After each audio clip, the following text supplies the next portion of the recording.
welcome to any replayers. If you're a replayer, don't forget you can participate. You can tap on the screen for hearts. You can share this feed. You can follow me on Twitter, ask questions. You can find me on Snapchat at joannazarach as well and ask me questions. So, welcome to anybody that's joining. If you are new to me, you have stumbled upon your a Money Habits broadcast that I do every single day of the week, 7 days a week at 10 a.m. Central Time. I'm in Chicago. So, hi, Tamara. And I'm in Chicago, and I do this broadcast 7 days a week. And I have been since October. So I actually have gotten quite the number of Periscopes under my belt. I also do a Periscope on Tuesdays now and Fridays at 5 p.m. Central, and I talk about money matters, where I really try to dive a little bit deeper into a topic, a money topic, where I do a bit more sort of education on the topic to try to get people more familiar with personal finance terminology, with how money works, with how money works in the U.S., taxes, income, all this stuff that I talk about. So if you're new, again, my name is Joannazarach, and you've stumbled upon Wednesday. So Wednesday's Walk the Walk Wednesday, and I tell you about the exercise that I gave to everybody yesterday is to really try to figure out your expected net worth. I think that's the hardest. That's the question that people ask, and that's a question that people have the hardest thing with. Is like, what should my net worth be, right? When you people plan for retirement, there's like people add this like, if you ever go to a net retirement calculator. It makes so many assumptions just to try to make it simple, and people get a number, and it's actually a really big number always, because most people think of money like for retirement, like when you build up. I call it an hourglass. People think they're putting sand in the hourglass, and they're just waiting till they can flip it, and then they're going to wait for the sand to trickle down until it runs out, right? So retirement planning is more about like how big of a sand pile you need so that you don't run out of sand when you flip the hourglass. What I advocate for is, instead of thinking of retirement as that glass flipping, is to really start focusing on financial independence. And financial independence is accumulating enough wealth or enough assets, and it could be different assets. We can talk about asset classes some other time, but accumulating enough assets to feel like you will not run out of money, but instead of just stop working and then start using up the money, is to really build that amount and then keep doing what you want to do, because you know and you have the confidence you'll never run out of money, like based on how frugal you can make your burn rate, like so your expenditures. And I feel like if you look at the research in the U.S., the $75,000 a year is like a very manageable amount of money to live on. Like that basically pays for all the things that you need in life to live a comfortable lifestyle in the U.S. And again, I know people be like, oh, in a major city, you need to pay more for rent. Well, right, but why? Why do you have? I do have a day job. Well, kind of. So I'm a solopreneur. I've been self-employed since 2010. I'm a management consultant. And really what I've done is I actually stopped doing that full-time as a corporate consultant a couple years ago, maybe 3 years ago, because I was like, F this. I don't want to get on an airplane every Monday. I have little children. So I now consult to small businesses locally. And then I have this government project I just got in New York, but I'm not traveling. So I kind of I work part-time. Like I do my own thing. I do part-time consulting to businesses. And so, but it's not like a 9 to 5. Because why do I talk about financial freedom, financial minutes? I'm not just like talking in theory. I'm trying to get you guys to understand sort of the steps that I've taken in my life and the attitude and the mindset that I have that's gotten to me where I go, well, I do make money. Yeah, I do make money, but I make it on my own terms. And a lot of times I work with business owners where I'm like, I don't know what my fee's going to be for you, because I'm not looking to pay the rent with the money you're going to pay me today. Like I invest in other people, like with my time, and then usually figure out, is this small business able to sustain someone like myself, an advisor? So that's a side story. But what I want to talk about today is this idea of expected net worth. And again, I think people really, really struggle with it. So one of the things that I recommended is that in Millionaire Next Door, if you haven't read Millionaire Next Door, it's a classic. Niet, ja nie говорю по-русски. And it's a classic in my view because it came out when I was just right out of college, like literally in 1998. It was a book and it was on the bestseller list. It was called Millionaire Next Door. And I think in my view, and it was just my first exposure, I think that there's been other books written about people who accumulate wealth, but it was the very first study of like your everyday, like stealth wealth millionaires. And that book really impacted me. I was 21 at the time. And I was like, wow, mind blown about money, right? And so I kind of followed the recipe. I don't know. I didn't like lay it out. I was like, I'm going to become a scrap. Un peu, je ne peux parler français. Un peu. Yeah, my French sucks. It's been years. I took several years of French, but not enough to be conversational. I'd like, if I'm in France, I start picking up phrases, but no. Soon enough, though, we'll have live translate services, and so we won't have to learn the languages. Anyway, one of the calculations that they use is the our term is prodigious accumulator of wealth. And I tweeted out this calculator. I just Googled. I said like PAW calculator. If you just type PAW calculator, this guy's website came out, savemillions.com. And I was like, yeah, let's plug in some numbers into the calculator. So I recommended that everybody does that. And the things that really go into it is like, what's your age and what's your annual wage? What's your salary? And it basically spits out a number. And by the way, I was like, oh, let's do some examples. I was like, oh, it's like a linear equation, basically. And if you don't know this, I'm a math nerd. From like my original skill set was being a math nerd. I'm still a math nerd. Money's math. But what was really interesting, so I was trying to like figure out what does it take based on this calculator to get to 1 million? Like when are you expected to get to $1 million net worth? Because my, what's my salary? It depends because I'm a business owner. So I don't have a salary. Like I hustle for a living. I like go out and I make up prices. I guess I make up, I'm like, oh, for you, it'll be this much. I make enough, I make enough to sustain my lifestyle. But the thing is, though, that's the thing. You can spend all the money that you earn if you choose to. Like, if that's part of your value, if that's what you want, you will get to it. So the idea is to, like, no matter what your salary is, to save it, right? And that's what this calculator talks about. It says, based on your salary, what's your expected accumulation of wealth at different ages, right?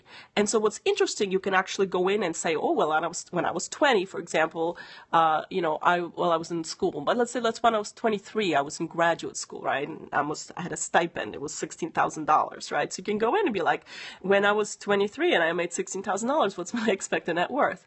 And so it's really just to anchor you around like what's realistic in a way, or what you should aim for.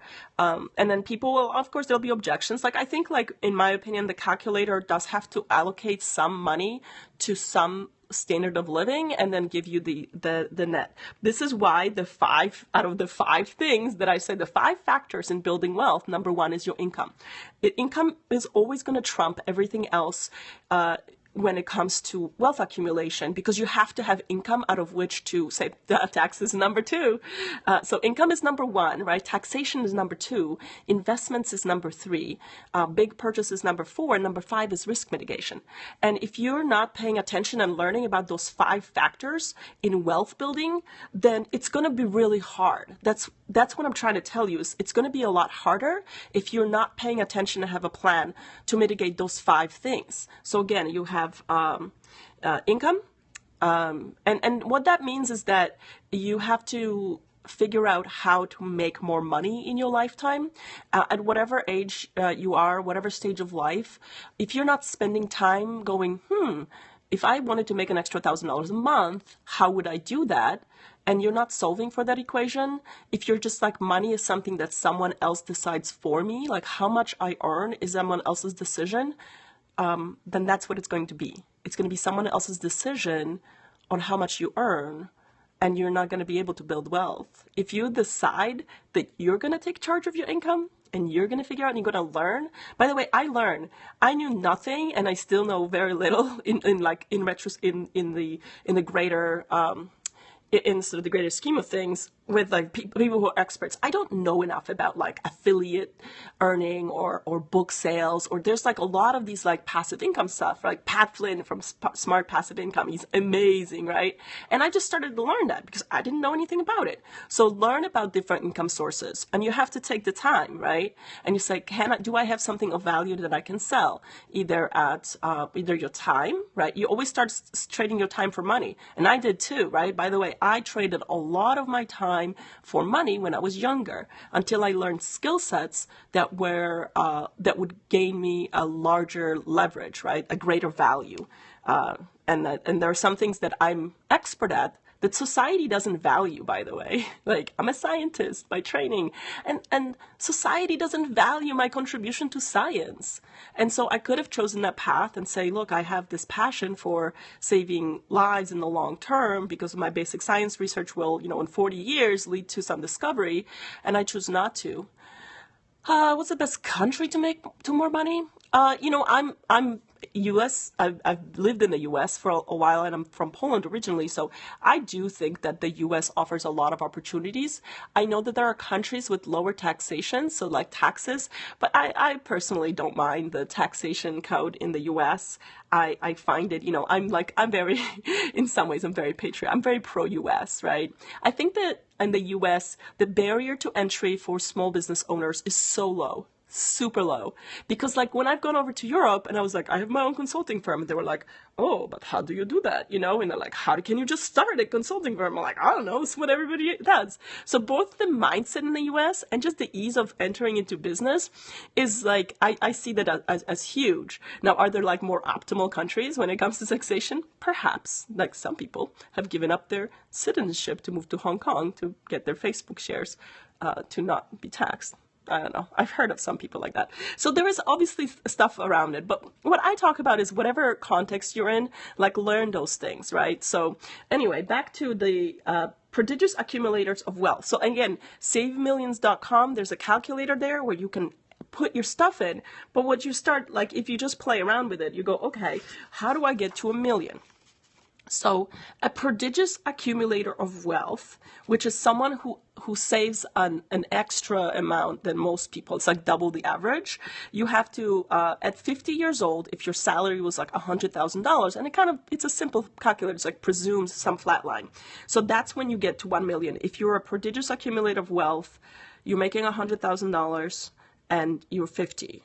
That's like the formula. If you're under accumulator of wealth, you would have to take $310,000, for example, and you wouldn't get to 1 million till 65. This is why I'm talking about income, and then saving rate is really important, right? Why I dwell on it. And then if you're an average accumulator of wealth, for example, at 40, you'd have to be making $250,000. And see what happens a lot, because I know the statistics, is you look at the income distribution in the U.S. and most people aren't making that, right? Like when you first start out, like if you're making minimum wage, and in Chicago that's $10 an hour because it's a city and we have new laws about the minimum wage. But at $10 an hour, you're like making $20,000 a year, and at that rate, like it's really rough to save. But also, like your expected net worth is maybe like whatever it may be. It's like $30,000, right, at some age. But let's say for average people, like an average person who's like gotten some traction in their career is probably between $50,000 to $80,000. I think that's reasonable. I think that's something people strive for, and they feel like that's comfortable, right? Because again, $75,000 is when you get kind of to a comfortable level. So if you have $80,000 and you're at age of 40, the calculator tells you that you should be like at $640,000 if you're a prodigious accumulator. Not really. People give a little too much. People think that presidency has more power than it does. It doesn't. Like not only do we have a Congress, Senate, and obviously the Supreme Court, but what happens is like there isn't like a turnover of government. Like government is a beast, and then states also have a lot more power than people realize. State governments and local governments, but the president can't really transform the machine of government as much as you and I think that they can. They can influence some policy. So there isn't someone who can make these sweeping changes because the government is like in place. Like we can't just like flip the switch. So people think like, oh, with this election it's all going to change.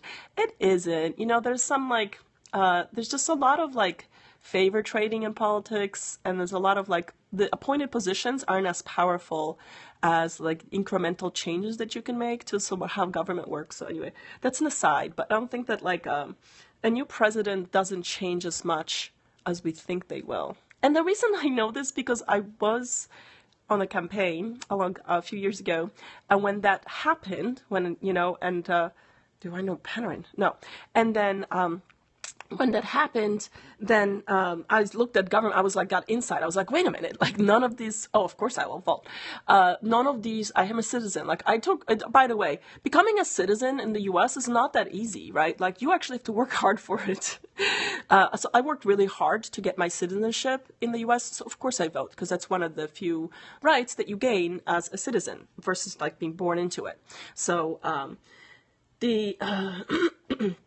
anyway, the under-accumulative wealth, if you were at 40, if you were 40-year-old and you're making like $50,000 a year and you were at $100,000. So one of the things that I want people to look is what is an under-accumulative wealth? Because I feel like a lot of people aren't even reaching, if it does not know Chicago Blackhawks, it's, if $100,000 is like the under accumulation of wealth, then you have to really check yourself. I want you guys to start recognizing that accumulation of wealth is something that you have a lot of more control over than you think. But you need to make a plan around your income and around your savings rate to try to reach it. So I know, I talk to a lot of people whose net worth is negative, right? Like they have loans, they have debt, and they're kind of just in that status of being in debt, and that takes a lot of mindset changes and takes realizing how much the debt is costing you, how much you cannot invest your way out of debt. You cannot. If you ever have personal credit card debt, making investments that return you 8% is almost illogical. There are very few situations where I would say you have credit card debt, but you should still put your money in a 401k. I would only advise that to someone who had an epiphany or a higher paying job ahead of them. And then I'm okay, here is what you have got to do. You cannot take that higher income and spend it in your mind. That's the only, I would only advise it to someone who had who I felt had steel will. And I was you can do this, right? But most people, I'm you have got to go through the stages, right? The stages, if you are in credit card debt, is to get out of it and get out of the mindset that it's okay. You have to, female, but thanks for asking, Jesus Christ. You have got to get it out of the mindset to that, oh, I pay credit card interest, right? It's just what you do. It's not what you do when you want to accumulate wealth, right? It's not. So don't listen to people who tell you that. Get new friends, get new influencers in your life. So the reason why that calculation, and sometimes that is a strategic. So if you declare bankruptcy, you need to start and you want to have the wealth mindset, you need to be this is a turning point in my life, right? And because it is a tool for some people, because they just kind of it just got away from them, right? It has consequences, right? It has consequences. And sometimes not having access to credit actually teaches people to live in their means or at their means or below their means. But it's not a path to oh, once I get better credit, I should get more credit cards and repeat the cycle. It's so important to break the cycles.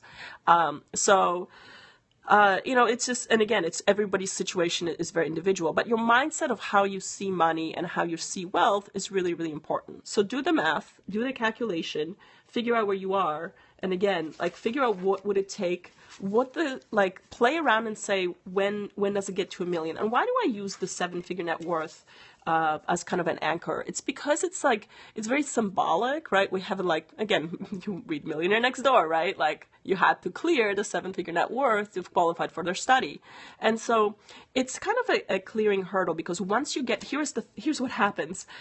Once you get to that point, you have done so many things in your life, right? Like financial life. You got so many variables right. Then when you get to that point, the accumulation of the second million is a lot easier than the accumulation of the first, right? Like it's a lot of steps to get there. And so that's why I anchor around that as well. And that's why they did, because they were like, once you get to that, it's actually really hard.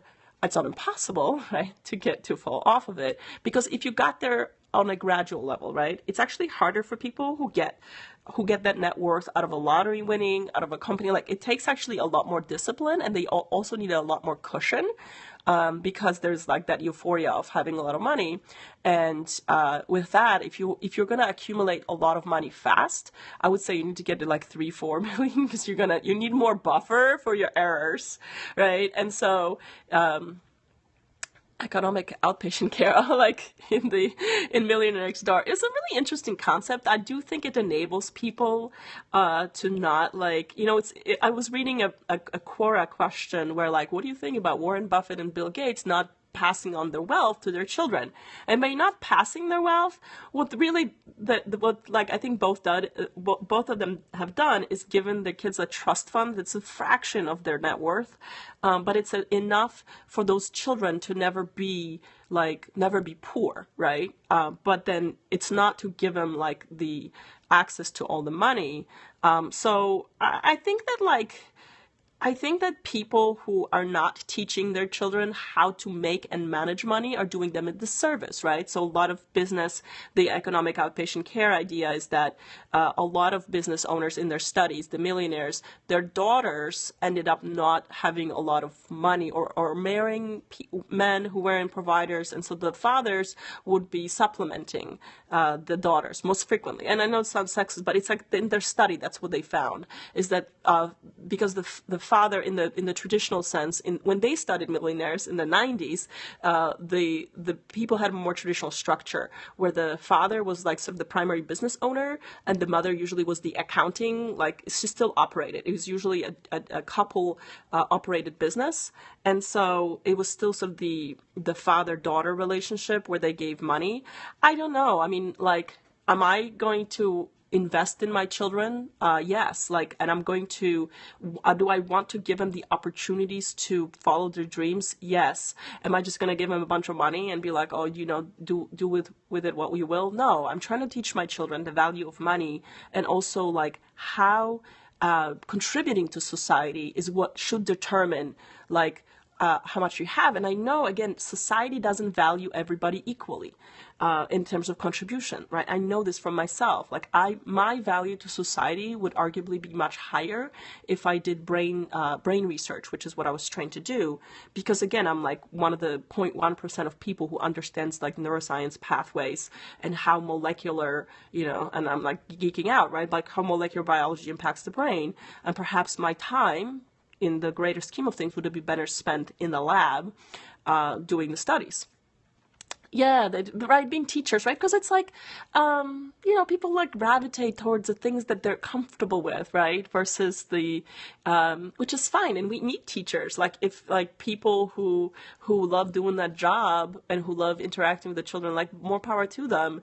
And then but you're right, that's going to be really hard for the next generation to accumulate the same amount of wealth. So, if you want to pursue help your child pursue their dream and be comfortable, there's probably going to be some like makeup money, or you have to just set an expectation that, hey, you know what? Like you're just going to have not a lower quality of life, but your lifestyle can't be as extravagant, right? Like you can't afford a Disney vacation for your family of 4 every single year on a teacher salary. Perhaps you can, perhaps you cannot. So as a parent, you may choose to say, look, I've worked really hard and I saved all this money so that my grandchildren can experience like nicer things. So maybe I fund that, right? Like it's not an expectation, but it's like, it's a gift. No, I haven't read The Richest Man in Babylon. but I'll look it up and I'll see. I do love work, I do love reading books about personal finance and money. So, but that's, I think, I mean, that's my message. At the end of the day, my message is like, figure out what your expected net worth, where you lay on out. I'll check it out. Yeah, Richest Men in Babylon. It's kind of just like anchor yourself around a number and then say, how am I doing? Like, how am I doing versus like some made up number, right? It's just, again, it's a linear equation. It's like, it's not super sophisticated, but everyone needs an anchor. Everyone needs to find out like, where are we at? And because we don't talk about money amongst ourselves enough, then you just don't really know, like, and that was like point of the book. You look at people and you're like, wow, that must be really rich. And they may be income rich, but their net worth poor, right? Because people who spend the money. No, I'm not a big fan of whole life insurance personally. I have term because like insurance for me pays for like the risk of me dying. What about entrepreneurship courses? I think that like, be real clear about what the value you're going to get out of the entrepreneurship course that you're buying. If it's expensive, if it's, inexpensive and you need to learn for sure, you need to buy entrepreneurship. Like I take classes. So it's like, the other thing is I continue my education both in money, so in personal finance. Like I'm trying to get like from I'm trying to always up my knowledge, right? And there are areas of personal finance that I'm not expert in, and I'll learn. I sometimes learn by doing. Like I'm like, oh, how does this investment work, or how does this work? And so always be learning, because that's where you spend your time, right? Like where you spend your time is where you're going to see results, right? Oh, by the way, I'm in my gym clothes. I'm in my gym clothes every day. Chicago, Illinois. I'm in my gym clothes every day because one of the things I do every morning is work out, because that's where I spend my time. I spend my time where I feel like it's most important. And the reason I put my gym clothes on in the morning because it makes me go to the gym. Like I make no excuse. I'm not like, oh, well, I'm going to shower and get dressed and I'll go to the gym later, because it's never going to happen, right? Like I know myself and I dress myself in my gym clothes and I get on Periscope and I like either before I work out or after I work out and I look like a mess, but who cares? Because it's like the message doesn't change. And so it just, I want you guys to, whole life is, yeah, I don't like whole life. And so whole life, here's who whole life is good for. People who already have a high net worth should look into whole life as a vehicle to shield their money from estate taxes, right? And so I don't buy whole life. I don't recommend anyone buy whole life. Most people I interact with, again, they're in debt, they're having trouble, or they have assets, but they don't have enough to worry about whole life insurance. I'm always like, not for you. Like, it's like, it's almost like, don't worry about the stage of financial life that you're not in, right? If you're like trying to get stuff under control, get that under control. Get your money under control, track your money, don't watch how much you're spending. How do you flex your income, right? Your time is better spent if you're again, check yourself in the calculator. If you're an under accumulator of wealth or even an average accumulator of wealth, what's the differences with life insurance? So term life insurance is like, it's a shorter, so term means that you buy life insurance for a term and it's a bet. All life insurance is a bet. Life insurance is basically issued to you when the price that the life insurance company believes that you won't die. Like I'm a low risk for a life insurance company because I am a healthy woman, educated, and with like my cholesterol, all my they give you extensive testing. By the way, if you ever want to get like the best doctor checkup ever, apply for life insurance, because they will test the shit out of your body. They'll be like, oh, we want to make sure you don't have any cancer, you don't have anything in your body, you have no viruses, everyth's good. And they're like list of things they check for you. Like someone comes to your house and they take your blood and they do measurements. Like seriously, no, short term, it depends what you're insuring against. So I have small children, right? And my husband and yeah, my husband and I are both insured. Why? Because I don't want either, if one of us, like, unfortunately, I'm just prepared. I used to travel on planes a lot, and I'd be like, oh, plane travel, yeah, it's risky, or even in a car. If something happens to one of us, I don't want the other one to be burdened, because it's also already so emotionally traumatic to be burdened with a financial, with the finances. So that's why I have term life insurance. It's actually to protect against the high cost of caring for my children, because childcare is expensive. And with one income, or with just one person having that responsibility, I want that. So that's what term life insurance buys you when you have dependents. Oh my God, short-term has age restrictions, right? Someone asked on the list, I read so much personal finance advice. Someone asked, I'm 85 years old, I can't seem to buy. So how do I choose policy size? So I'm still young, so my policies were cheap. I figured what's a lot, I'm like million, it's not like what you can afford. I was like some midpoint, some large number that made me feel good, and it wasn't super expensive. Again, term insurance policies are really cheap when you're younger, and I'm still relatively young, but in 20 years I won't get term life insurance. The company will be like, at 60 or 65, again, and when you're 85 you can't buy term life insurance. They're like, and actuarial tables show that you're gonna croak any time now, so we don't want to take that bet. All the life insurance policy is a bet. And I'm protecting against catastrophic loss, right? I'm not making an investment. I'm very clear about what that money buys me. It buys me peace of mind that if something unfortunate were to happen, plus over 20 years, you could get cancer, right? You can get other diseases and you can't get insured. You're like, no. Not really. The policy for children, I think that's creepy. That's my personal opinion. I know people that buy into it. I wouldn't. So again, that's my trade it for the amount of money that you have. And then again, you have to have that money. But I think, again, when you have small children, it's important. So even if you can only buy a 10-year term policy, and 10 years should be pretty dirt cheap, and you have small children, buy even $100,000 policy, buy something. So if that happens to your family, I don't do policy for children. I don't see the point, right? What am I protecting against? My children aren't my income. But again, I'm protecting my family from the loss of 4. I have twins, they're 4. I protect my family from the loss of, from my loss, a loss of a parent. Sometimes stay-at-home moms don't get life insurance, and I'm like, are you kidding me? Do you understand how much value you add to your family and how much dependent your family is on you? Get something small. That's, again, for small children. Once your children are bigger, okay. I just have a plain term for myself, term for my husband. He didn't get a great rate or a longer term because he's not in as good of a shape, and he's a man and he's older. So it's an actuarial table calculation. I know we got a little bit off topic, but I love the questions. By the way, I love getting engagement. So it's right. I don't know. I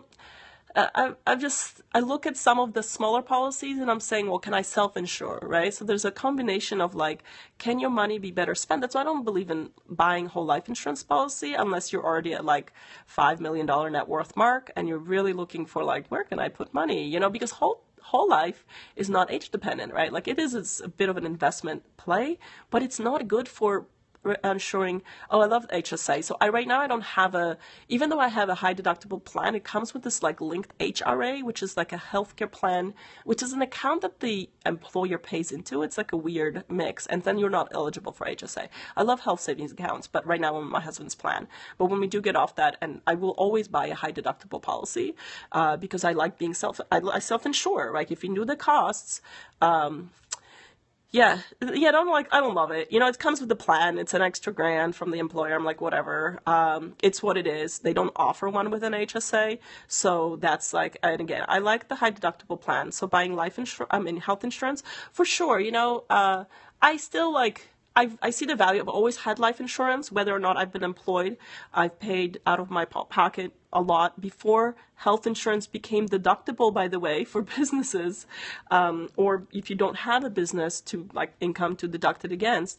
So I've paid a lot of money for health insurance. I always believed in that because, again, protecting myself against catastrophic risk, and medical bills is one of the things that puts people at risk and in bankruptcy. So I think that everyone should have health insurance. It's two reasons why you want to remove the barrier from actually getting preventative care. It is a great tax dodge. No, I highly recommend health savings accounts. And like when I had a chance, next time I have a chance, I max it out. I used to have one.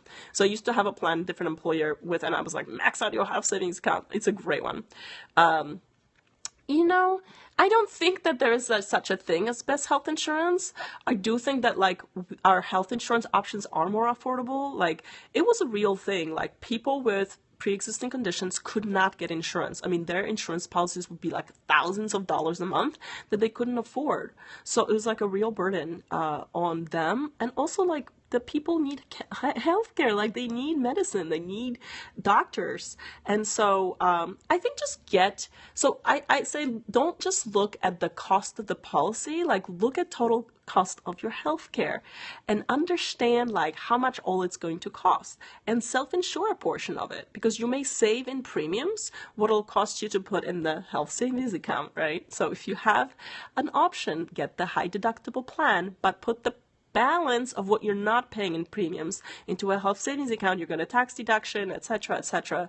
So, there is no best thing. I think that here's the other thing that it does. If you have a high deductible plan, it's going to make you question the cost of healthcare. And I think that what we need to do as a society in the U.S. more is question the cost of healthcare. And like in Massachusetts, they publish all of the rates of like how much stuff costs in different hospitals. So you're more of a consumer of healthcare. I don't like the payer provider consumer cycle. It's hard to evaluate. So I usually go for low. So here's how I pick my health insurance from the employer. I assume that at one point I'm going to have to pay the COBRA. And I say, what's going to be that, right? Yeah, they don't do it, right? Like, so Massachusetts is nice for that. Massachusetts is kind of the leader, like in some of the, right? Like some of the plans and everything was like, oh, Massachusetts did it. And I lived in Massachusetts for a few years. I was in Boston. So I have love for Massachusetts. But I look at if you're looking at a plan and you're just looking at your employee portion, no, always look at the total cost of the premium and understand, like, can you carry that? Like, I always assume that the job will be lost. Like, always just go into that and be prepared and say, how am I going to support myself and my family if someone, like my husband likes having jobs. I don't like having jobs. But how am I going to do that for like health insurance? And most people are like, oh, health insurance here, it's like $15,000 a year.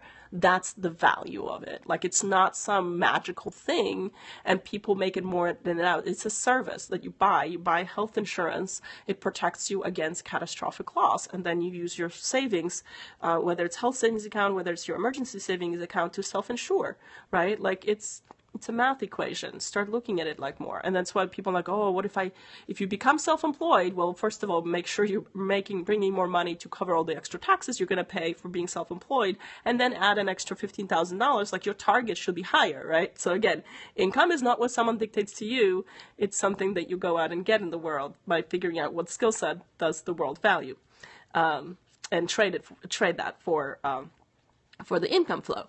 But that's what the way people sometimes look at freelancing or independent contracting. They're like, oh, I just need, my salary was $75,000, so I just need to sell $75,000 worth of services. Like, ixnay on that idea. Do the math. You probably need to double. That's what I would recommend. Whatever your salary is, if you're going to go out your own, your target for revenue should be double, because you're covering all of these benefits that you don't realize you had. Because like, you want to take a day off, you're going to be sick and you're not going to be able to bill. No one's paying you for that. No, I've made some spreadsheets myself, right? Same thing, like when we went through it. But once you go through that exercise and you kind of break it down and you go, okay, here's how I'm going to decide, it becomes easier. It's not easy, but it really is hard. And sometimes I just look at my last year's health costs, right? I'm like, okay, how much healthcare did I consume, right? That's interesting because you're like, okay, my policy was $15,000, but I actually only consumed $4,000 worth of healthcare. And it makes you go, what is all the extra money I'm paying for? Well, you're paying for the sicker people. I have this health insurance idea where I'm like, what if you got to pick who's in your insurance pool, right? When you were like, maybe your family or friends, and then you would actually encourage people to be healthier in your circle, right? If you had the health insurance circle, you would encourage people to be healthier, do more preventative care, and then not spend so much money on like super expensive but useless tests or treatments that were not like life-changing. And then all of a sudden you'd have more control of their health spending. It's a different concept altogether. Anyway, but that's like, so I would, if I were in a health insurance circle with someone, that's why there's a lot of employee wellness programs, because most people don't realize a lot of employers are self-insured. They have the policy is being managed by insurance company, but the costs actually come out of the employer's pocket. So that's why they'll invest in health and wellness. This is usually big employers because they're like, well, there's like, so an employer I worked for in the past had a young workforce, right? And they gave us really good insurance. But if they were self-insured, they didn't incur a lot of the costs. Like most of us were young, too busy to go to the doctor, right? And like didn't have to, and like no one had kids. Well, they had kids maybe later, but most people like left before they had kids. And so there are just a few things that are really, really expensive when it comes to health insurance or health consumption, and also understanding that I talk about having a lifetime healthcare plan, how much it's going to cost and how you're going to pay for it. And then 90% of your healthcare costs, this is a good stat, come in the last 10 days of your life. The last 10 days of your life before you die, whether you're young or old, like whether it's catastrophic loss, what's a good financial investment? Depends what you're looking for. I'm a conservative investor. I'll tell that to everybody. I invest in mutual funds. Why? Because it's a proven investment strategy, and I like the diversification it provides. And I'm a lazy investor. Like I just want to put my money in there and let it grow. So I'm not an active investor in startups or real estate. Like I don't. It is like, to me, that's too much downside and too much work. Some people love it. So pick, if you're going to invest something. Yeah. So if you're just starting, I'm a Vanguard. I'm Vanguard all the way, baby. I started my first investment with Vanguard. It's low cost. Like really, if you're looking for to learn about the Tony Robbins Money book, that book's so big, but it's if you just start reading it, and he just really breaks down like how fees will eat into your investment. So I'm very much a low cost mutual fund investor. Do it yourself, learn about it. The more you do it yourself, the more you force yourself to learn about it. Vanguard, I don't love their website interface. Like there's been some discussion around it. So investments, invest in mutual funds, invest in stocks, capital, just diversify your investments, and it'll, you can do dividend if you want a value fund, that'll, return dividends. If you're an accredited investor, one place I invest in is the Lending Club. It's returning 8%, but don't expect the rate of return to build your wealth. It's your income and your rate of savings that's really going to build your wealth. And how do I know what stocks? Well, that's why I invest in mutual funds. So mutual funds are someone else picked a basket of stocks, and it's well diversified for you. So I just literally, and when you first start investing, let's see, when you first start investing, I know that was French, but yeah.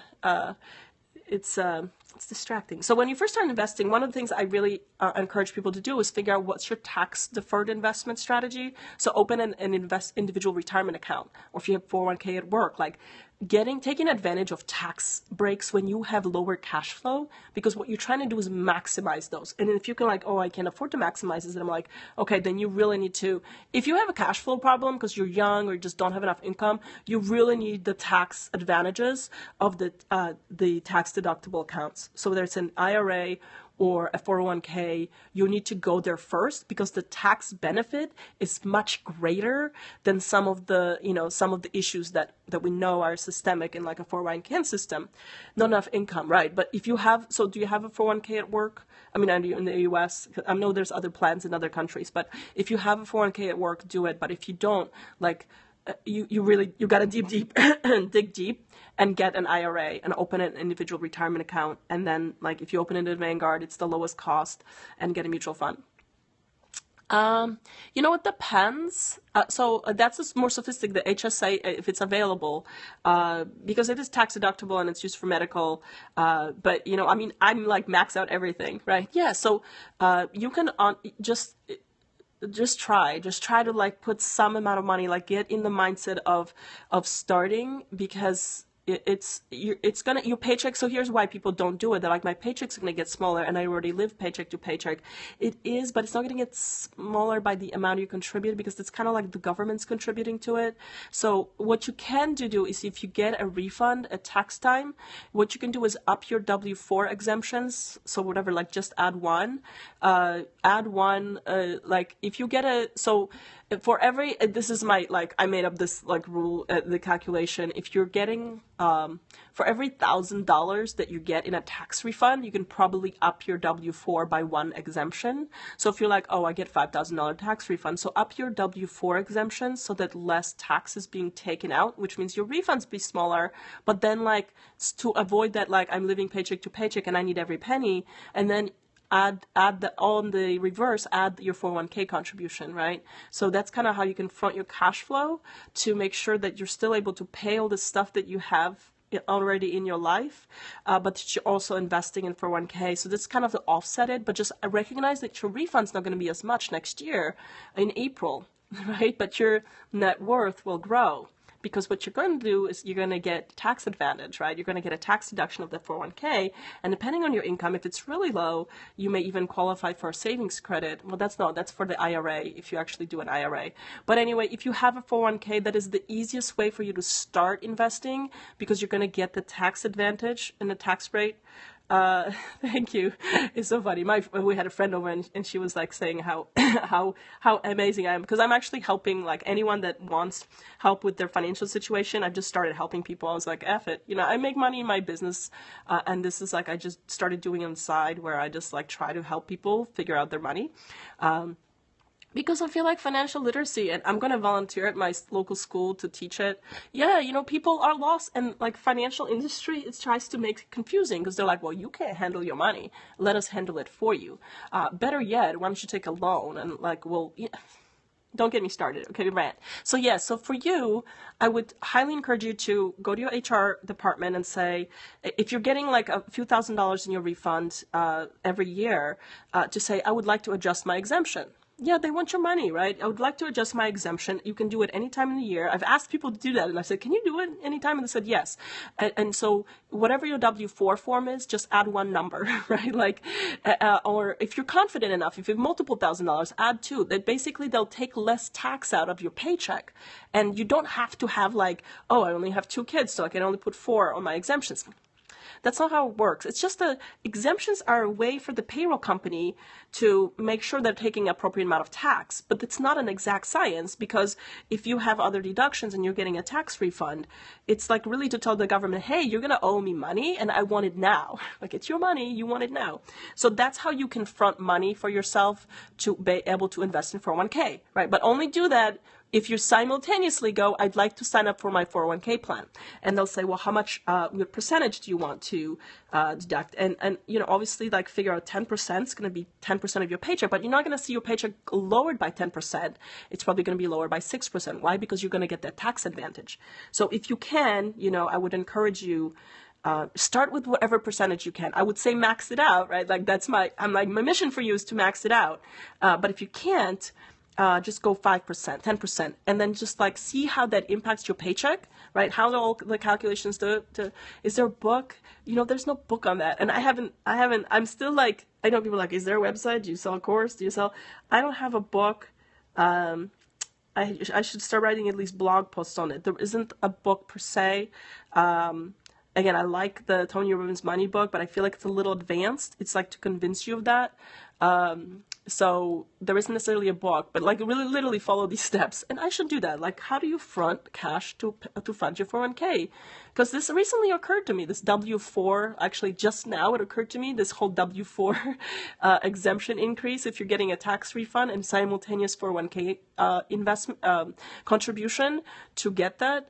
I think Dave Ramsey does some pretty good stuff. I don't agree with all his methods, and also I'm not religious, so it's tied a lot of Christian churches like promote his stuff, but he's a money making machine too, by the way, and so.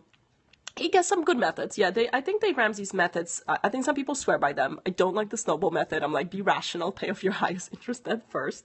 And so the, there are definitely some things, but I don't say, like, for some specific things, I don't know a book. I think for mindset, again, the books I've read on money. Oh, I like the You Should Only Get Rich Once. I read that recently, and it's about how how people, like, once you make money, people try to separate you from that by promising you investments that are going to return a lot of money. So that's something to be wary of as well. The people most eager to sell to you are the ones that are going to make a commission on that sale. And so always like don't ever take advice from salespeople, because they always have something at stake. And it's not to say they're not well-meaning and they're not telling you something, but you may not even know the questions to ask of a salesperson about an investment. But anyway, just do those things. Like literally, I want you to have the confidence to go ahead and say, I need my HR department sometime this week. It's only Wednesday, and to say I want to adjust it. Yeah, follow the money, that's for sure. For sure. Always sniff out where the money's going. And to say, I want to do this. And don't worry, like they're like, oh, no, just say, I'm going to adjust it one more, just add one more, and then say, I'd like to contribute to my 401k, open my 401k plan, and they will ask you for percentage, do 5%, whatever it is. If you, the starting is the hardest part. So start with whatever you do, and then they'll say, here is your portfolio of stocks. And if you see Vanguard in the name, it's going to be lowest cost. I guarantee you, this is well studied. This is not just me saying it. Vanguard is the lowest cost mutual fund provider. That's like their whole marketing strategy. And pick a Vanguard fund if it's available. If not, pick something else. Like Fidelity has fairly inexpensive. They're still expensive, but less expensive. So pick like just a broad, if it says index in it, that means it's a broad market coverage. Just pick an index fund, because starting is the first step, right? Like the hardest step. And then in a month or two, like go, okay, I think I can increase my 401k contribution. Yeah, check the fee ratio. But the starting is the most important. Like, so even if you don't start, I want people to start off in the right place, like with Vanguard funds. And yeah, so check what fees they're charging. And if they're like fancy, like if they're, and by the way, come on Periscope. I'm here every day, 10 a.m. and say, here's the fund. How about investments, how much you pay? Money, how much you pay in fees. So Tony Robbins wrote a book called Money. I forget what the subtitle, but if you Google Tony Robbins, he just published it, I think it was last year. And he literally like sat down, like he's good at he has access to people who are in high power, and he's good at extracting information from people who'd rather not share it. And he sat with like the wealthiest people in finance, or the most achieved people in finance, and he was like, break it down. Not only that, but in his book, he admits, he goes, when I started looking into it, I realized that my 401k plan, he has a company and his employees, it was so expensive. And he was like flabbergasted by the fact that like his employees were getting ripped off. Yeah, I think it's 2 B's. Hold on. Tony Robbins. It's 2 B's in Robbins. And you look up money, and I think he's donating all the money to like he does a lot of charity. Yeah, it's Tony Robbins, Robbins, and if you just Google money, it's Money Master the Game. And again, it's such a heady book. Like, I mean, literally, like it's 600 pages. I bought an ebook. He donates all the money from this book to like his charitable organizations. He like wrote it because he's like, people don't understand money, and I'm going to teach them. So do that one.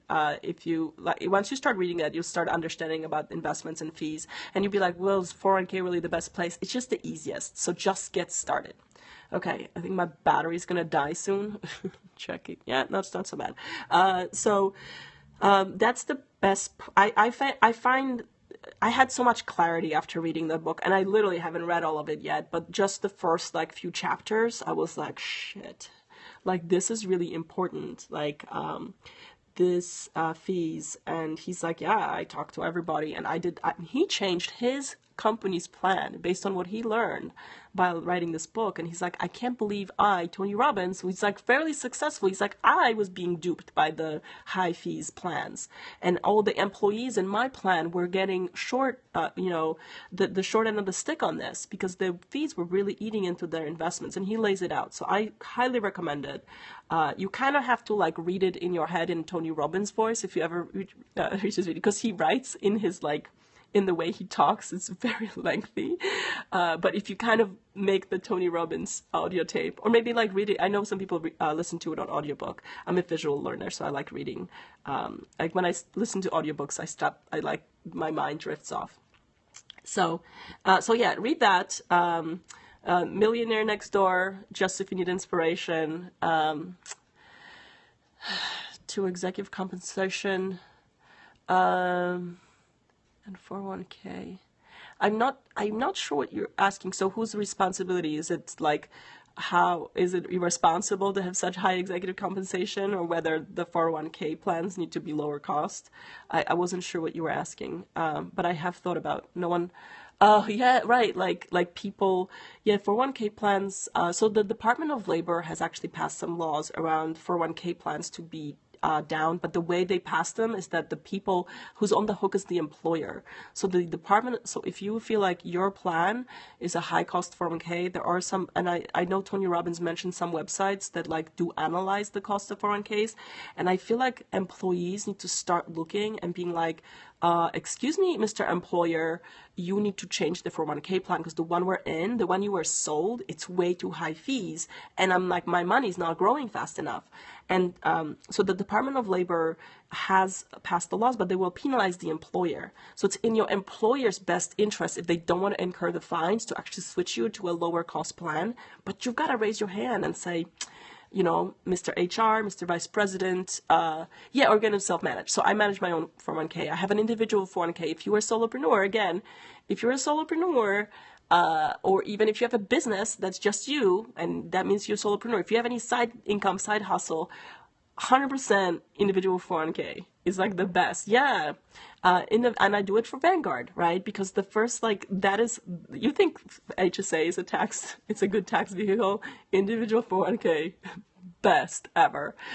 You can stash so much money tax-free in those accounts. It's like not even funny. I mean, then the only better tax dodge is self-funded pension plan, like individual pension plan. And I'm not quite there, because I don't want to have to earn. You have to actually maintain your level of income. Yeah, individual 401k, but you have to be like a self-employed. You have to have income, right? But people don't understand. I'm like, if you're making income that no one else pays you for, and you have no employees, you're a solopreneur. Like think of yourself. You don't have to make a full-time income from your side business to have that side business have an individual 401k. I'm just saying. And so you can stash all that money, all of it, in a 401k, because employee contribution is $1.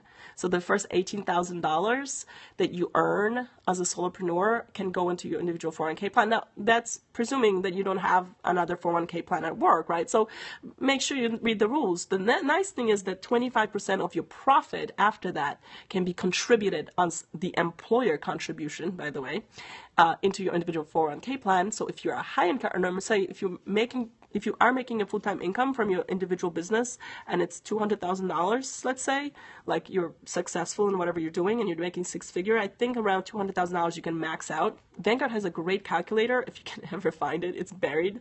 They'll calculate how much you can contribute based on your profit for a solopreneur. And it matters if you're a sole proprietor or corporation. I do a sole proprietor for that one, for that particular plan. But you can get up to $53,000 into the, who was the Vanguard. If you go to Vanguard, and I'll tweet out, you know what I'll do? I'll try to link it specifically to that area of the Vanguard site, and you don't have to be logged in to look at the calculator where the retirement, the IRA, the 401k calculator is. So I'll do that. So if you follow me on Twitter, because it's a Periscope, the only thing that sucks, like I can't give you guys information, like typed information, so you have to find me on Twitter. I'll tweet out the retirement calculator website for the 401k. Yeah, like it's a long-term planning, like find a source of income that will qualify you for that. It is fabulous. There's other retirement plans for individuals or for small companies as well that are available. And again, the more you self-manage, the more money you get to keep. So just, and I know some people are like really good at earning money, and I understand that they outsource it. Nothing against that. Just like realize that's a cost you're going to incur. And I'm like, I'm into money, so I like doing it myself. And I'm like learning, and then I like sharing it, right? So I like learn about individual 401k by opening up one myself in 2011. I think I opened it, or 2010. It's been a while, right? And then like now I have to file some tax forms, and just go, okay, how do I tell this tax form? If it's wrong, by the way, the IRS will send it back to you and be like, you filled it out wrong, and you try again, right? Like, it's not like you don't have to be a genius. You just have to have some confidence to fill it out and say, I'll try it. Make a copy of it for next year so that you know, how did I fill it out? If I filled it out right, then the next year you just do the same thing and just keep doing the same thing over and over. Now you're a 401k administrator. Not that hard. You're saving like several $1,000s for somebody else to fill out one tax form a year. So, anyway. I'm a DIY. I'm do it yourselfer, but because I want to keep more of my money. I like doing it, and because I work part-time, and I'm like, let's say I spend 5 hours a week, like managing money, from budgeting to paying to like everything. So I just do all the finances for my family. But it includes some investment planning or looking at the stock market. Like I count that stuff in. Like I check the stock market every single day. I don't like follow it religiously. I just check it, right? Like how's it doing today, right? Because I'm interested in it. Because I'm making decisions based on where the stock market's at, right? Like is it a good day to buy more stock? I just buy more, right? Or is it, or how's it doing just in regular? So then when someone says a Dow number, I'm like, nah. Over time, so some I took classes, like for taxes, I took, and I'm at 2%. So if you lose me, it's because my battery's dying. So come back tomorrow. I'm 2% battery life. So, I took a tax class when I was 22, like on Saturdays. So I take classes, I take Udemy classes, but a lot of stuff I learned, I just do. For taxes, like if you fill out your own taxes through TurboTax, over time you're like learning things. Like I'll read a 1040, like read, income. Like I listen to other people who know more about income, or I earn my own income, right? And I learn about things by doing or by taking courses. Udemy, like you can take $10 course on taxes. So you have to spend the time to do it. And so I learned by doing, trial and error. I read books, and I watch the world and I ask questions, right? And so, but I've been doing it for 20 years, but the last 3 years I've really focused on it. And I'm like, wait a minute. This is valuable. And I discovered Periscope in October, and I'm like, I'm going to do finance for the masses. So it's trial and error. It's also having the confidence that